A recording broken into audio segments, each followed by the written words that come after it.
Events, the New York prosecutors who are investigating President Trump's business practices are now subpoenaing his longtime lender, Deutsche Bank, and the bank is cooperating. All of this, according to the New York Times. The takeaway from this report is that the criminal inquiry into Trump's finances, it actually spans far deeper than previously known. I want to bring in David K. Johnston. He is an investigative reporter and author of The Making of Donald Trump.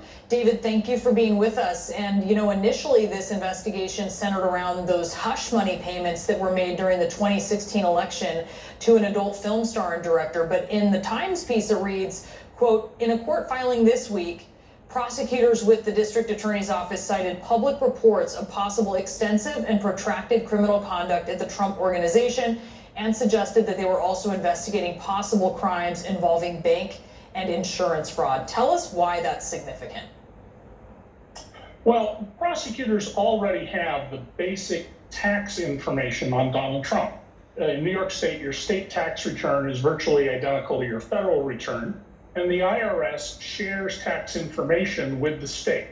What they don't have are the business records of the Trump organization, the accounting records that they've been fighting for from Mazars USA, Trump's accounting firm, including drafts of tax returns and instructions by Trump, and the banking records. Once they have all of those records and can present them to a grand jury, I would anticipate you'll see Donald Trump indicted. And so where would it go from there? Well, once the grand jury hands up an indictment, there will be a specification of charges. So we won't actually see, for example, the banking records, but the indictment will contain specific information. It's alleged that the defendant did the following act on the following date or time period.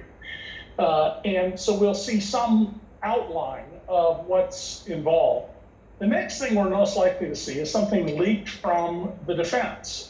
In all my years, 50 years of doing this, I've never had a prosecutor leak in a prosecution, but defense lawyers and secondary parties leak all the time, particularly if there's a very bad piece of news they want to get out and get covered and then forgotten about. That's very interesting. I want to turn to Twitter and Facebook.